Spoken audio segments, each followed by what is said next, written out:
Good morning, welcome to Breakfast with Dan Walker and Sally Nugent. Headlines for you at 6 o'clock. More than £1 billion for catch-up tuition for pupils in England, but head teachers say it's a fraction of what's needed. Did we actually give the best for these children?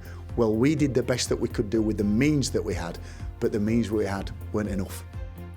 Body cams for ambulance staff in England after attacks by the public rise by almost a third in 5 years. Good morning. More packages being ordered than packers, more takeaways being ordered than deliverers, and also just not enough people to pull those pints now being ordered. We look at how this unique period is throwing up vacancies in different industries. Good morning. Not reaching the semi-finals would be a failure. That's according to Gareth Southgate, as England prepare for the Euros with a warm-up match tonight. Scotland and Wales are also in action. What are you going to do, run us over? The pedestrians standing up to drivers breaking the law. Good morning from the roof of Broadcasting House in London, where the sun is already beating down. For many of us today, we'll have another very warm day with some sunshine, but we are looking at some thunderstorms already coming in across the southwest of England and southwest Wales, and low cloud mist and murk coming in from the North Sea across eastern areas. I'll have all the details later in the programme.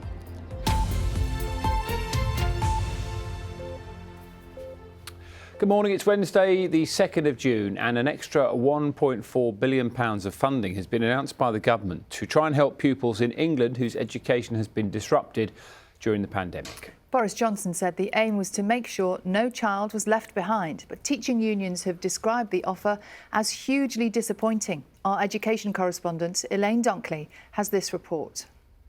This is our reception children here, there's all sorts going on. This is Ash Green Community Primary in Halifax. How are we doing? Some of the children have missed nearly a year of in-school learning. We're re-going over things that they did in reception and in year one. So simple things like holding your pencil correctly, a nice firm grip. I point with my finger. I use that. The past few months have been about catching up in the classroom. Yeah, it's my handwriting because I hadn't done that much since lockdown, and it's gone a bit different since. I've been at home for such a long time and I've got quite used to being at home. And when you came back to school, I bet you were a bit tired, weren't you, doing all these activities? Yeah. Tell me what that was like. Yeah, as soon as I went home I was pretty much asleep. Some of the children are struggling with concentration and confidence. They now work in smaller groups so teachers can identify any issues. A lot of them stopped believing in themselves. They've not had the basic skills that they needed. So, for example, my class in year 3, they've not had the year 2 knowledge that they need to succeed in year 3. So they've come further behind than what we thought they would have. There are lots of additional activities to help children learn and play, but there are even bigger challenges. It's important that when you go home you feel relaxed and comfortable, and that they can talk to you and you can talk to them, yeah? The school has a full-time social worker. Since children started returning to the classroom, his caseload has doubled. Children are coming in and they're disclosing arguments, fights, parents, carers, physically abusing them, emotionally abusing them. During lockdown, it was a doorstep visit, or I asked to see the children from the living room window, or if they could bring them to the door, but that only goes so far. You can't see physical bruises. Any additional funding this school gets will be used to provide extra support. It's the second morning that she said she had no tea last night. Here they want more money for an additional social worker. Today, the government in England is announcing £1.4 billion for tuition and teacher training. Future government proposals could also include longer days, but this head teacher says schools need to be given the flexibility and more funding to decide on what is best for them. If you don't put that time in to think, OK, I want that child to be brilliant in maths, but before I do, I've got to make sure his family are OK. I've got to make sure that he's OK emotionally. If you don't see all of that, then you're not going to get anywhere with these children. What you're going to end up with is people who at the end of it are going to say, do you know what? Did we actually give the best for these children?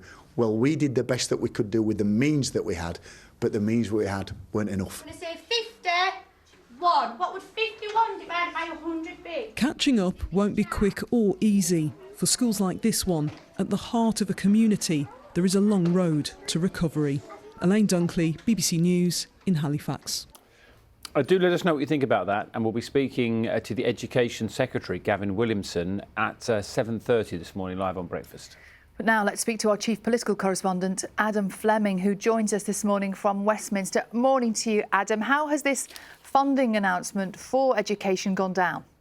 Hi, Sally. Well, it's not gone down very well with the teaching unions because they'd been speaking to the expert who'd been brought in to lead all this catch-up stuff, Sir Kevin Collins, over the last few weeks. And they were led to believe that there was going to be a lot more money than this. Maybe even 10 times as much was what the initial discussions were around. So there's lots of speculation about why there's just less cash to play with. But the government is convinced that the right answer to dealing with these problems is tuition, either one-to-one or in small groups. And so that's why this amount of money is going into that. And also they're tweaking the tutoring program because there's been quite a lot of criticism that schools had to use private providers. So quite a lot of this new money today will allow schools to pay their teachers or their teaching assistants or tutors locally to bring them in rather than relying on private companies entirely, which should assuage some of the criticism.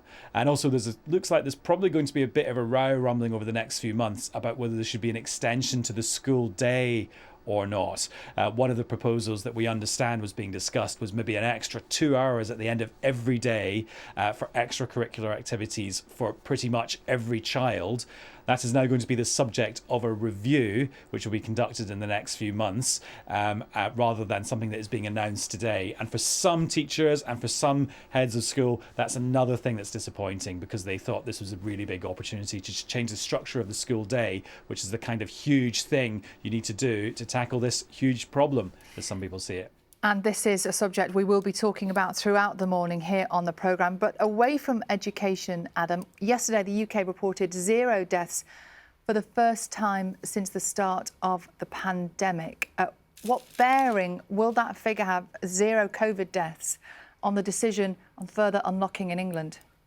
I'm not sure that particular number will have a huge impact on government ministers and officials when they're studying the data to make the decision about the final step of the roadmap, which is due on the 14th of June. Obviously, they'll take it into account, but I don't think it will be a decisive factor.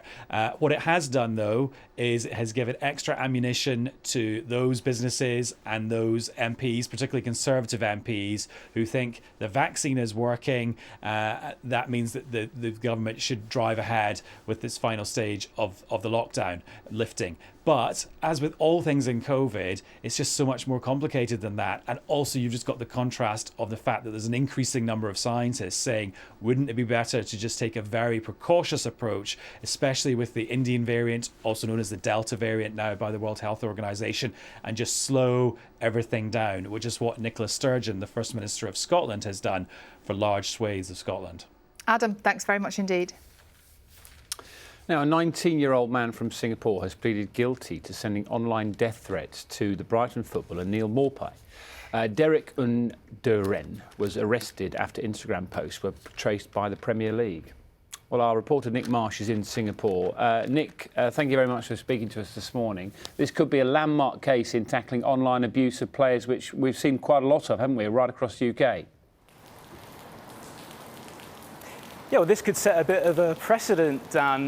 Just behind me a short while ago here at the State Courts, Derek Un pleaded guilty to this string of abusive messages that he sent Neil Maupay last summer.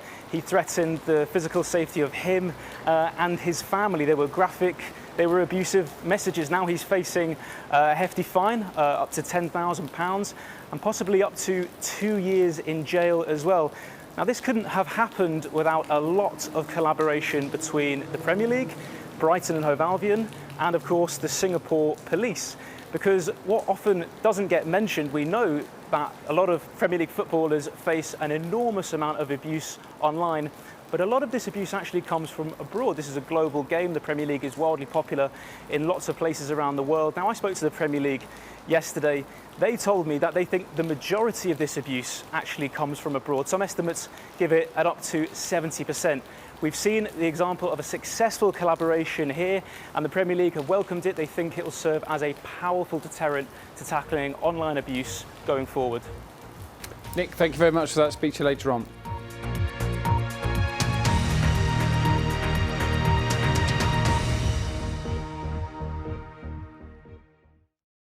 See the headlines as they happen and watch BBC News live in the app and get the full story with bbc.co.uk/news. Follow the story for all the latest with BBC News.